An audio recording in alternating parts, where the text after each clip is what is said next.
말씀은 창세기 47장 27절에서 48장 7절까지 이스라엘 족속이 애굽 고센 땅에 거주하며 거기서 생업을 얻어 생육하고 번성하였더라.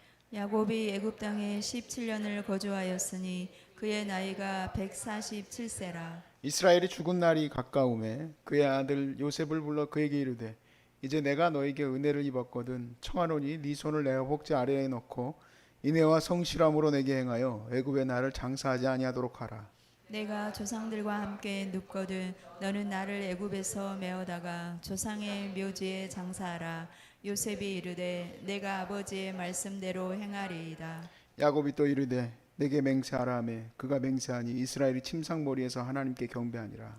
이 일 후에 어떤 사람이 요셉에게 말하기를 내 아버지가 병들었다 하므로 그가 곧 두 아들 므낫세와 에브라임과 함께 이르니 어떤 사람이 야곱에게 말하되 네 아들 요셉이 내게 왔다 하며 이스라엘이 힘을 내어 침상에 앉아 요셉에게 이르되 이전에 가나안 땅 루스에서 전능하신 하나님이 내게 나타나사 복을 주시며 내게 이르시되 내가 너로 생육하고 번성하여 너에게서 많은 백성이 나게 하고 내가 이 땅을 내 후손에게 주어 영원한 소유가 되게 하리라 하셨느니라. 내가 애굽으로 와서 내게 이르기 전에 애굽에서 내가 낳은 두 아들 에브라임과 므낫세는 내 것이라. 르우벤과 시므온처럼 내 것이 될 것이라. 이들 후에 네 소생은 네 것이 될 것이며 그들의 유산은 그들의 형의 이름으로 함께 받으리라. 내게 대하여는 내가 이전에 밧단에서 올 때에 라헬이 나를 따르는 도중 가나안 땅에서 죽었는데 그곳은 에브랏까지 길이 아직도 먼 곳이라. 내가 거기서 그를 에브랏 길에 장사하였느니라. 에브랏은 곧 베들레헴이라. 아멘. 아멘. 우리가 어떤 일을 할 때 조금 생각을 하고 일을 하게 되면 앞으로 어떤 일이 일어날지에 대한 물론 확신을 갖고는 할 수는 없지만 일어날 것에 대한 예상을 하고 그 다음에 일을 하게 되죠. 제가 군대 가기 전에 6개월 정도 아르바이트를 했습니다. 군대를 가기 전이라는 얘기는 군대를 간다는 것은 거의 흔들림이 없는 일입니다. 제가 문제가 생기지 않고서는 무조건 제가 11월 4일 날 입대했거든요. 11월 4일이면 무조건 가야 돼요. 그러니까 그 전에 내가 어떤 일이 일어나든 군대는 가요. 그렇죠? 근데 가기 전에 어려운 일이지만 열심히 했어요. 또 되게 많이 또 힘들었지만 열심히 했어요. 왜 열심히 했을까? 군대 가기 전에 조금 벌어놓고 가려고 열심히 했습니다. 뭘 다른 일도 할 수 있겠죠. 뭐 군대 가기 전에 놀고 갈 수도 있는 거고 뭐 여러 가지 일이 있겠지만 그때 아르바이트의 이유는 확실히 군대 가기 전에 벌어서 나중에 놀려고 그렇게 벌어놨었습니다. 갔다 온 뒤에는 조금 다른 입장이었어요. 그땐 또 더 복잡하고 아무리 내가 돈이 없어도 일을 할 수는 없었습니다. 그땐 또 공부를 해야 돼요. 왜냐하면 그 목표지가 또 다르기 때문에 그래요. 우리 삶에도 여러 가지 일이 닥치거나 또 문제가 닥쳐도 앞에 있는 어떤 특별한 목적 때문에 내가 할 수도 있는 일이 있고 못할 일도 있을 수 있습니다. 어쨌든 우리가 준비한 그 앞에 있는 일 때문에 내 삶을 잘 세워나가야 되는데 우리 믿음의 사람들은 동일한 목적지가 있습니다. 그 목적지는 바로 하나님의 나라예요. 하나님의 영광의 나라를 사모하는 자들로서 우리는 그것은 누구도 바꿀 수 없는 그러한 목적지. 군대보다 더 확실합니다. 군대 가는 것보다 더 확실해요. 그렇지만 너무 멀리 떨어져 있죠. 너무 멀리 떨어져 있으니까 그 일을 감당할 수가 있을지 잘 모르겠습니다만은 우리에게 이 정해진 이 미래, 즉 하나님의 나라를 바라보는 저희들에게는 어떻게 오늘의 삶이 이루어져야 될지 우리 같이 오늘 말씀을 통해서 나누고 그 말씀 붙들고 다시금 오늘 이 모든 힘겨운 시간도 넉넉히 이길 수 있기를 주의 이름으로 축복합니다. 야곱의 가족이 요셉 덕에 애굽에서 잘 살았습니다. 오늘 시간적으로 흐름을 보니까 17년이 지났다고 합니다. 야, 야곱이 근데 나이가 147세가 되었다니까 그러니까 야곱이 이집트에 올 때가 130살에 온 거예요. 130살이나 147살이나 내가 봤을 땐 거기서 거기다. 130살이나 147살이나 눈이 안 보여도 뭐 거기서 거기 안 보이겠지 뭐. 이가 없어도 거기서 없고, 이가 하나님이 만든 걸 보니까 2번 나게는 안 했더라고. 한 번만 더 나게 했지. 그러니까 야곱이 어떻게 살았는지는 뭐 아무튼 좋은 삶을 살았어요. 근데 그 생을 마감할 때 요셉은 하나님의 약속을 붙들고, 그리고 이 요셉에게 지금 유언을 해요. 사실 이 유언이 되게 놀라운 유언입니다. 야곱에게 무슨 더 이상의 여한이 있겠습니까? 사랑하는 아들 요셉도 만났고, 그리고 자기 인생에 누려보지도 못할 총리 아들의 그 덕을 보고, 그뿐만입니까? 우리가 지난 시간에도 우리가 나눴지만 모든 백성들과 또 그리고 모든 그 바로 왕이 얼마나 사랑하고 아끼는 총리입니까? 그렇게 잘 살면 됐죠. 근데 그게 미래가 아니에요. 야곱에게의 미래는 하나님께서 주신 말씀 안에 있어요. 그 말씀에 29절 말씀에 보니까 이스라엘이 죽을 날이 가까움에 그의 요셉을 불러 그에게 이르되 이제 내가 너에게 은혜를 입었거든 청하노니 네 손을 내 허벅지 아래에 넣고 인애와 성실함으로 내게 향하여 애굽의 나를 장사하지 아니하도록 하라 그랬어요. 이집트에다가 만약에 총리 아들이 무덤을 만든다면 여러분 어떻게 만들 것 같습니까? 요즘엔 장례도 별별 장례가 다 있더만요. 어떤 장례는 잔디장이라고 난 처음 봤어. 잔디 때를 요만큼 따가지고 거기다가 넣는 거예요. 잔디장.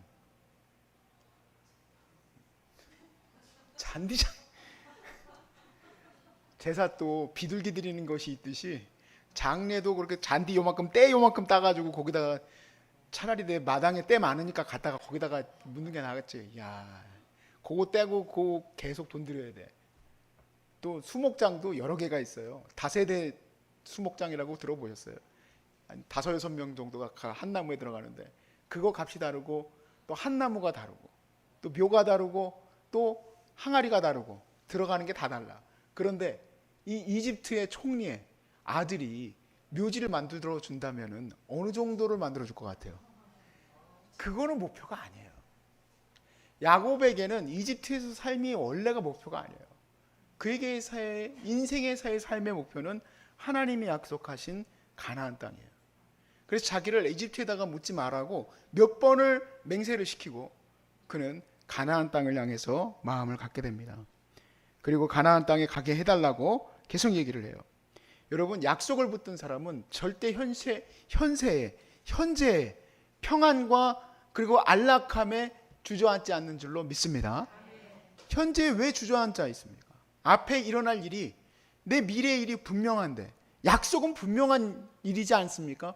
하나님이 우리를 이끌어 가시는 그 거룩한 약속의 땅을 향해서 저와 여러분이 나아가야 되지 않겠습니까? 근데 어떻게 현실에 안주할 수 있겠어요? 현실에 안주할 수 없어요. 제가 미국에 있을 때 뉴저지에 있었습니다. 정말 좋은 대접을 많이 받았어요. 이유는 제가 말씀드렸지만 어머니 영향력이 워낙에 커요.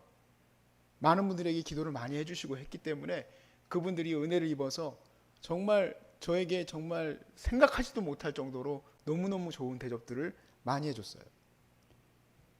그렇게 귀한 대접을 받다 보니까 살이 날로 찌는 거예요. 원래부터 살이 많이 찌는 타입인데. 제가 미국에 가게 된 것은 아주 좋은 기회였어요. 하나님과 함께 할 수 있는 기회. 그 전까지는 항상 부모님의 목회에 그 밑에서 그냥 내가 뭘 해도 다 그냥 이해해주는 그런 상황이었죠. 하나로교회에서 6년 사역한 것을 제가 이렇게 이력서에다가 써가지고 제가 다음에 목회제 낼 때요, 아무도 인정을 안 해주더라고. 아버지 교회에서 6년 사역한 거 나 죽을 정도로 일을 했는데 별로 인정을 안 해줘. 나 그거 되게 희한하대. 난 아직까지 내가 다른 사람들 부교육자 중에서 다른 교회 목사님의 아들을 내가 받아본 적은 없는데 그 별로 인정이 안 되나 봐. 왜냐하면 어차피 네 아버지 아들, 네가 아버지의 그 목회 현장에서 했으니까 너는 내가 봤을 때 별로야, 그런 건가 봐. 난 죽을 정도로 힘들었는데. 그래서 나는 거기서 이제 벗어나서 미국에서 살 때 내가 완전히 모든 걸 다 해야 되잖아요. 근데 안 그렇게 된 거예요. 더 잘해줘. 날 더 애틋하게 봐주고. 그리고 그뿐만이 아니라 그 중간에 어디 좋은 학교 또 교목 자리도 날 수도 있었었고, 또 그리고 그뿐만 아니라 뭐 아무튼 되게 상황이 좋았어요. 근데 그때에 하나님이 내게 주신 말씀이 있어요. 오늘 성경 말씀하고 조금 옆으로 가는 것 같지만 같은 맥락이거든요. 제가 받은 말씀 하나를 나누고 싶어요. 히브리서 11장 8절에서 10절이에요. 제가 그렇게 그 전날 저녁에 아주 최고급 일본 스시집에서 밥 먹고 잘 있다가 이 말씀을 받았어요. 히브리서 11장 8절에서 10절 말씀에 뉴저지에 가면은 그 허드슨 강이 보이는 아주 그냥 기가 막힌 일본 레스토랑이 있는데, 그 집은 진짜 스시도 몇 개 나오지도 않는데 가격도 몰라요. 저는 얼마나 비싼지.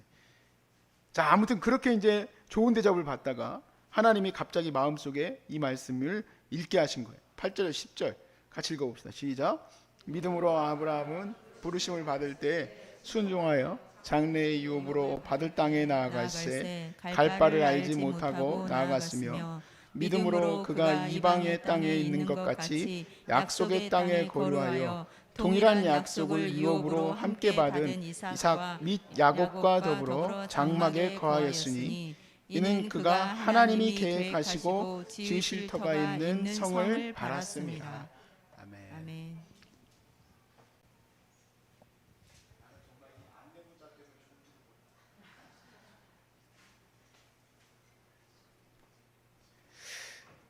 여기 보시면 하나님이 약속하신 땅이라고 했는데, 그 약속하신 땅, 아브라함과 이삭과 야곱에겐 약속을 했는데 저한테는 이 목사 너 뉴저지에 남아있어라, 아니면 뭐 어디로 가라라고 약속하신 적 없어요.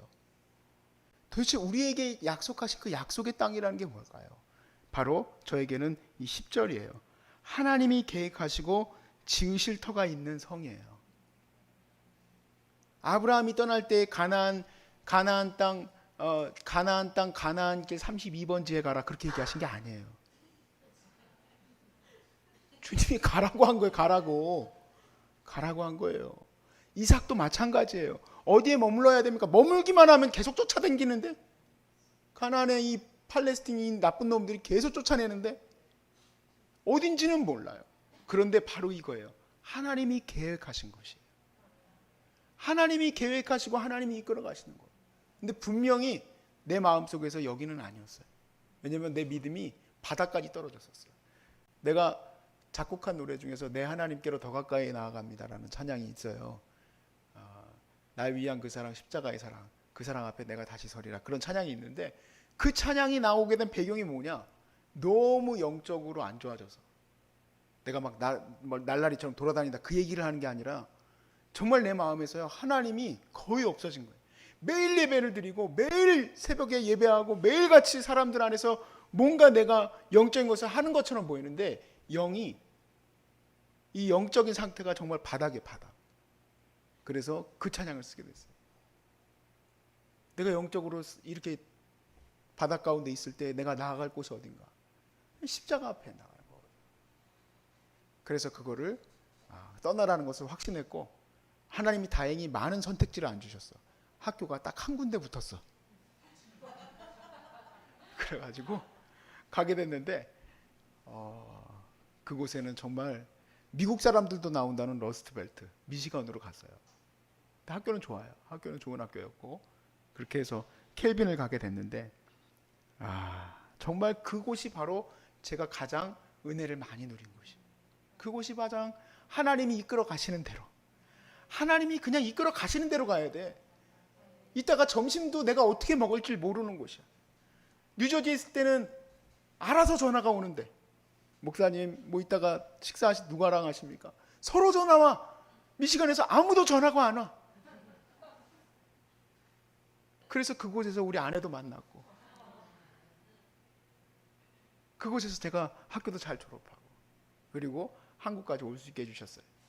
거기서는 풍성한, 내가 삶으로서는 부족한지 모르겠지만 정말 우리 아내하고 처음 가서 살 게 없어서 가진 게 없으니까 제가 그랬어요. 당신이 참 미안하지만 그래도 내가 사랑하는 사람이 있으니까 침낭 둘이서 덮고 잤거든요. 저 침낭 덮고 살았었어요, 사실은.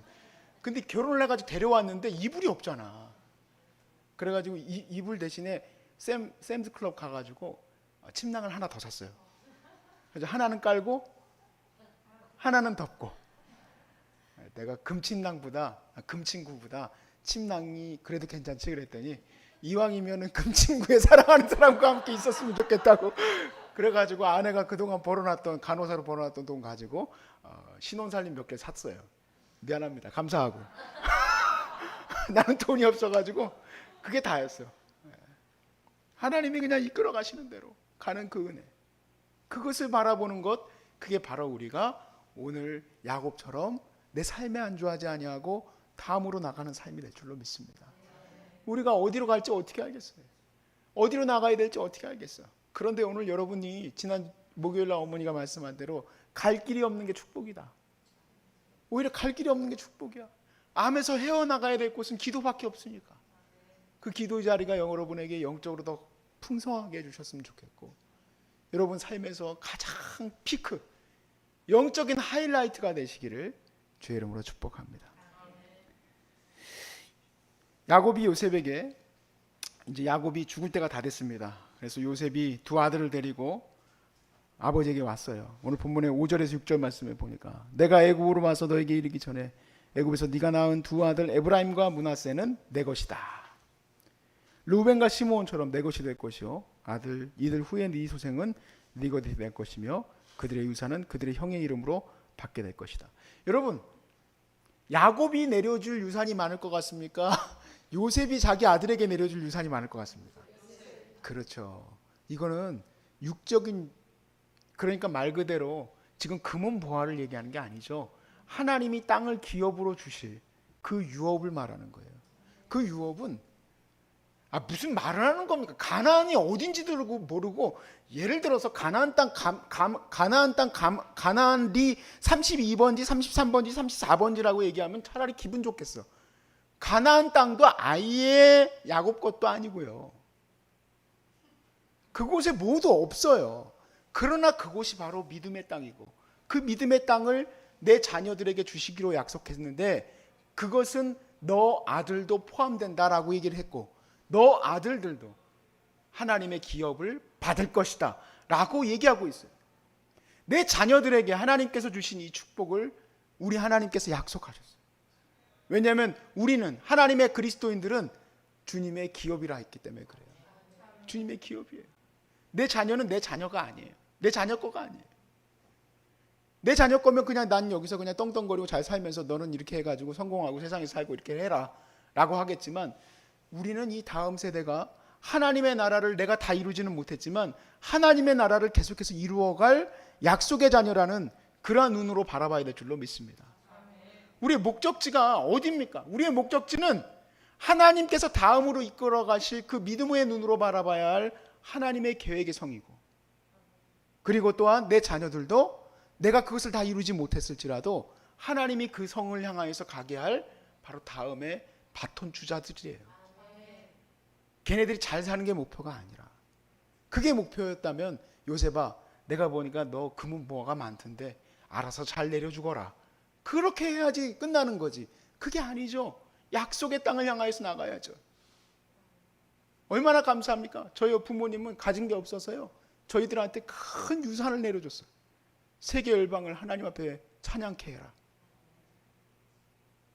그래서 항상 제 마음속에서는 이 예배를 드릴 때도 그렇고, 이 유튜브 영상으로 함께 예배할 때도 그렇고, 이 영상을 올리는 그 모든 시간들도 그렇고, 항상 부담으로 내게 남아있는 거는 그 목적지를 향해서 가야 돼. 난 그 목적지를 향해서 가고 싶어요. 세계 열방이 하나님 앞에 돌아오게 하고 싶어. 그래서 제가 여기서 굳이 선교사님들이 이렇게 오실 때가 많이 있어요. 그러면 항상 기뻐하고 즐거워합니다. 왜냐하면 저분들이 빨리 나와서 선교 현장으로 가서 선교 현장이 다시 부흥케 되는 역사를 이루게 되면 함께 이 사역을 이루는 것 아닙니까? 제가 파송하지도 않았는데 알아서 그 일이 이루어지면 그거보다 더 좋은 게 어디 있어요? 혹 그렇지 않을지라도 보니까, 혹 그렇지 않을지라도 우리 또 선교사님의 아내분이 더 뜨거운 마음으로 선교 현장 가가지고 또 그 사명 감당하는 거 보니까 믿지는 장사가 아니야.